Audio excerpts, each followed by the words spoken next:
ದೇಶ ವಿಭಜನೆ ಮನೆ ಮಠಗಳನ್ನು ಕಳೆದುಕೊಂಡ ಪಾಕಿಸ್ತಾನದ ಹಿಂದೂಗಳ ರಕ್ಷಣೆಯಲ್ಲಿ ಸಂಘದ ಪಾತ್ರ. ವಿಭಜನೆಯ ದುರಂತ ಕಥೆ. ಸ್ನೇಹಿತರೆ, 1946ರಲ್ಲಿ ಪ್ರತ್ಯೇಕ ದೇಶಕ್ಕಾಗಿ ಜಿನ್ನಾ ಡೈರೆಕ್ಟ್ ಆಕ್ಷನ್ಗೆ ಕರೆ ನೀಡಿದಾಗ ಕಲ್ಕತ್ತಾದ ಬೀದಿಗಳಲ್ಲಿ ಹಿಂದೂಗಳ ನರಮೇಧ ನಡೆಯಿತು. ಈ ನೇರ ಕ್ರಮ ನಡೆದಾಗಲೇ ಸಂಘದ ಆಗಿನ ಸರಸಂಘ ಚಾಲಕರಾಗಿದ್ದ ಶ್ರೀ ಮಾಧವ ಸದಾಶಿವ ಗೋಲ್ವಲ್ಕರ್ ಅವರಿಗೆ ದೇಶ ವಿಭಜನೆಯಾಗುವ ಮುನ್ಸೂಚನೆ ತಿಳಿದಿತ್ತು.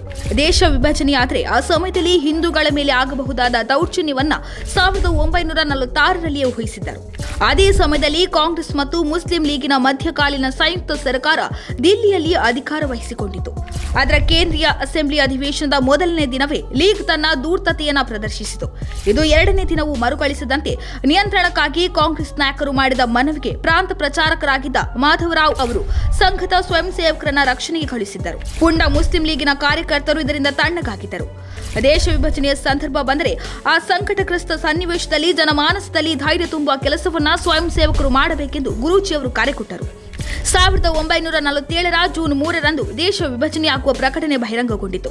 ಈ ಸಮಯದಲ್ಲಿ ಪಂಜಾಬ್ ಪ್ರಾಂತ್ಯದಲ್ಲಿ 2 ಕಡೆ ಸಂಗರೂರು ಮತ್ತು ಪಹ್ವಾಡದಲ್ಲಿ ಸಂಘ ಶಿಕ್ಷಾ ವರ್ಗ ನಡೆಯುತ್ತಿದ್ದವು. ಗುರೂಜಿಯವರು ಸಂಗರೂರು ಸಂಘ ಶಿಕ್ಷಾ ವರ್ಗಕ್ಕೆ ತೆರಳಿದರು. ಪರಿಸ್ಥಿತಿಯ ಗಂಭೀರತೆಯನ್ನು ಅರಿತ ಗುರೂಜಿಯವರು 2 ಸಂಘ ಶಿಕ್ಷಾ ವರ್ಗವನ್ನು ಅರ್ಧಕ್ಕೆ ಮೊಟಕುಗೊಳಿಸಿ ಸ್ವಯಂ ಸೇವಕರನ್ನ ಸ್ವಸ್ಥಾನಕ್ಕೆ ಕಳುಹಿಸಿದರು. ಅಲ್ಲಿ ಸ್ಥಾನೀಯ ಇನ್ನಿತರ ಸ್ವಯಂ ಸೇವಕರ ಜೊತೆಗೂಡಿ ಸುರಕ್ಷಾ ಕಾರ್ಯಗಳಲ್ಲಿ ತೊಡಗಿಸಿಕೊಳ್ಳಲು ಸೂಚನೆ ನೀಡಿದರು. ನಿರೀಕ್ಷೆಯಂತೆ ದೇಶ ವಿಭಜನೆ ಆಯಿತು. ಪಾಕಿಸ್ತಾನ ಎಂಬ ಪ್ರತ್ಯೇಕ ದೇಶ ರಚನೆ ಆಯಿತು. ಪಾಕಿಸ್ತಾನ ಪ್ರದೇಶದಲ್ಲಿದ್ದ ಹಿಂದೂಗಳು ಅಕ್ಷರಶಃ ಧಾರ್ಮಿಕ ದೌರ್ಜನ್ಯಕ್ಕೆ ಒಳಗಾದರು. ಮನೆ ಮಠವನ್ನ ಬಿಟ್ಟು ಊಟ ಬಟ್ಟೆಯಲ್ಲಿ ಸಿಕ್ಕ ರೈಲುಗಳಲ್ಲಿ ಭಾರತಕ್ಕೆ ಬಂದರು. ಅಲ್ಲೇ ಇದ್ದವರನ್ನ ಹತ್ಯೆ ಮಾಡಲಾಯಿತು. ಮಹಿಳೆಯರು ಮಕ್ಕಳೆಲ್ಲದೆ ದೌರ್ಜನ್ಯಕ್ಕೆ ಒಳಗಾದರು.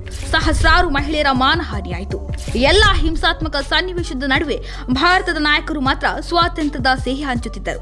ಪಾಕಿಸ್ತಾನದಲ್ಲಿದ್ದ ಹಿಂದೂಗಳನ್ನ ನಡು ನೀರಿನಲ್ಲಿ ಕೈಬಿಟ್ಟಿದ್ದರು. ಗುರೂಜಿಯವರ ಊಹೆ 100ರಷ್ಟು ನಿಜವಾಗಿತ್ತು. ಭಾರತದ ಗೃಹ ಮಂತ್ರಿಯಾಗಿದ್ದ ಸರ್ದಾರ್ ಪಟೇಲರಂತೂ ಎಲ್ಲರಿಗೂ ರಕ್ಷಣೆ ಒದಗಿಸುವುದು ಸರ್ಕಾರದ ವತಿಯಿಂದ ಅಸಾಧ್ಯ, ಸ್ವರಕ್ಷಣೆಯ ದಾರಿಯನ್ನ ಅವರವರೇ ಮಾಡಿಕೊಳ್ಳಬೇಕು ಎಂದರು.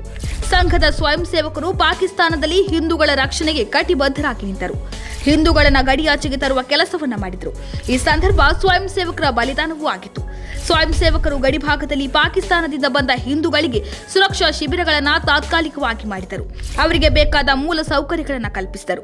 ವಿವಿಧ ರೀತಿಯ ಸೇವಾ ಕಾರ್ಯಗಳಲ್ಲಿ ನಿರತರಾಗಿದ್ದ ಸ್ವಯಂ ಸೇವಕರ ಜೊತೆ ಸ್ವತಃ ಸರಸಂಘ ಚಾಲಕರಾದ ಶ್ರೀ ಗುರೂಜಿಯವರು, ಬಾಳಾ ಸಾಹೇಬ್ ದೇವರಸ್, ಮಾಧವರಾವ್ ಮುಳೆ, ವಸಂತರಾವ್ ಓಕ್ ಮುಂತಾದ ಹಿರಿಯ ಕಾರ್ಯಕರ್ತರು ಸೇವಾ ಕಾರ್ಯಗಳಲ್ಲಿ ಓಡಾಡುತ್ತಿದ್ದರು.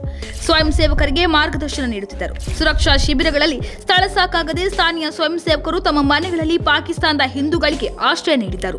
ಪಾಕಿಸ್ತಾನದಿಂದ ಮನೆ ಮಠಗಳನ್ನು ಕಳೆದುಕೊಂಡು ಭಾರತಕ್ಕೆ ಬಂದ ಹಿಂದೂಗಳನ್ನ ಎಲ್ಲೂ ನಿರಾಶ್ರಿತರು ಅಥವಾ ರೆಫ್ಯೂಜಿ ಎಂದು ಸಂಬೋಧಿಸಬಾರದು ಎಂದು ಗುರೂಜಿಯವರು ಎಲ್ಲ ಸ್ವಯಂ ಸೇವಕರಿಗೆ ಸೂಚನೆ ನೀಡಿದರು.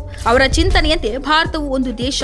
ಪಾಕಿಸ್ತಾನದ ಹಿಂದೂಗಳು ಬೇರೆ ದೇಶದವರಲ್ಲ, ನಮ್ಮದೇ ದೇಶದವರು. ತಮ್ಮದಲ್ಲದ ತಪ್ಪಿಗೆ ಅವರು ತಮ್ಮ ವಾಸಸ್ಥಾನವನ್ನು ಬದಲಾಯಿಸಿದ್ದಾರೆ. ಹಾಗಾಗಿ ಅವರು ನಿರಾಶ್ರಿತರಲ್ಲ. ಭಾರತದ ಯಾವುದೇ ಭಾಗದಲ್ಲೂ ನೆಲೆಸಲು ಅವರು ಸ್ವತಂತ್ರರು ಎಂಬುದಾಗಿತ್ತು. ನಾವು ಸಾಯುವವರೆಗೆ ಸಂಘದ ಈ ಸೇವಾ ಕಾರ್ಯವನ್ನ ಮರೆಯಲ್ಲ ಮತ್ತು ನಮ್ಮ ಮುಂದಿನ ಪೀಳಿಗೆಯೂ ಕೂಡ ಇದನ್ನು ನೆನಪಿನಲ್ಲಿಟ್ಟುಕೊಳ್ಳುವಂತೆ ಮಾಡುತ್ತೇವೆ ಎಂದು ಪಾಕಿಸ್ತಾನದಿಂದ ಬಂದ ಹಿಂದೂಗಳು ಸಂಘದ ಕಾರ್ಯವನ್ನ ಮನಸಾರೆ ಮೆಚ್ಚಿಕೊಂಡಿದ್ದರು. ಸಂಘದ ಪ್ರಭಾವಕ್ಕೆ ಒಳಗಾಗಿ ಅನೇಕರು ಸಂಘದ ಸ್ವಯಂ ಸೇವಕರು, ಕಾರ್ಯಕರ್ತರು ಆಗಿದ್ದಾರೆ.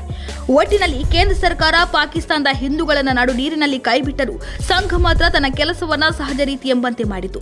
ಪ್ರಚಾರವನ್ನು ಬಯಸಲಿಲ್ಲ.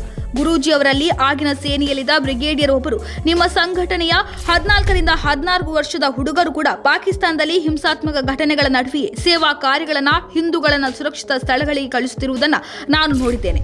ಅವರಿಗೆ ಯಾವ ರೀತಿಯ ತರಬೇತಿಯನ್ನು ನೀಡುತ್ತೀರಿ ಎಂದು ಕೇಳಿದಾಗ ಗುರೂಜಿ ಅವರು, ಶಾಖೆಯಲ್ಲಿ ಕಬಡ್ಡಿ ಆಟ ಆಡಿಸಲಾಗುತ್ತದೆ, ಅದರಿಂದ ಹೋರಾಟದ ಮನೋಭಾವ ಬೆಳೆಯುತ್ತದೆ, ಅವರಿಗೆ ಸಾಹಸದ ಗುಣ ಬೆಳೆದಿರುವುದೇ ಕಬಡ್ಡಿಯಿಂದ ಎಂದು ಉತ್ತರ ಕೊಟ್ಟಿದ್ದರು.